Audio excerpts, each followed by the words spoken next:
Employee Achievement Awards and employer-provided fringe benefits, two items that are very possibly going to be excluded. We start by looking at Employee Achievement Awards, and generally if personal property is received, something other than cash, a gift certificate, or an equivalent item, as an award for length of service or safety achievement, its value may be excluded from the taxpayer's income. Now, the amount of the taxpayer may exclude is limited to the employee or employer's cost and cannot be more than $1,600 or $400 for awards that are not qualified plan awards for all of the awards received during the year. So if you get more than $1,600, you're going to be paying taxes on the amount of the awards exceeding that $1,600. Now, the award must be part of a meaningful presentation under conditions and circumstances that do not create a significant likelihood of it being disguised as pay.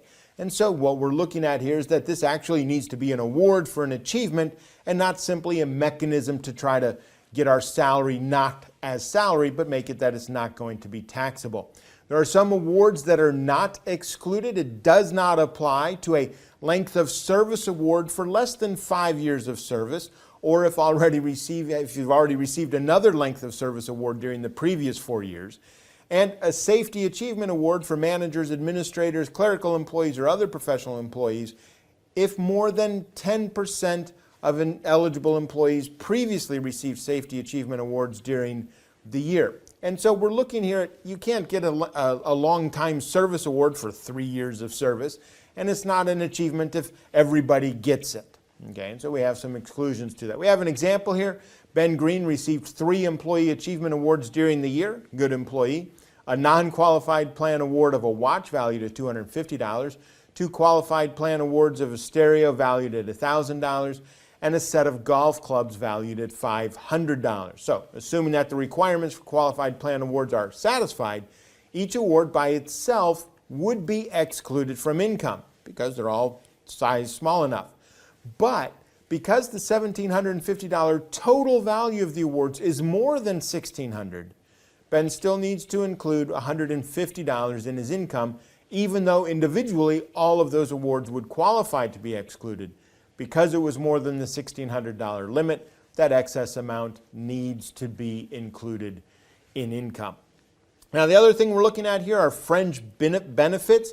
Fringe benefits and fringe benefits that are received in connection with the performance of services are included in income as part of compensation unless the employee pays fair market value for the benefits or those benefits are specifically excluded by law.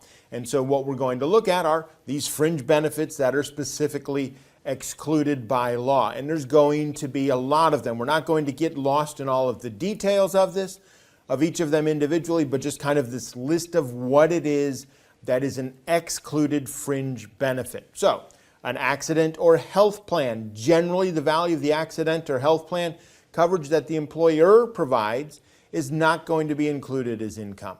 Long-term care coverage, Archer MSA contributions, meals and lodgings. The employee can exclude the value of employer-provided meals or lodgings from gross income, provided that if they were provided on the employer's premises for the employer's convenience, which means if they buy you food so you work all night, that's going to be able to be excluded.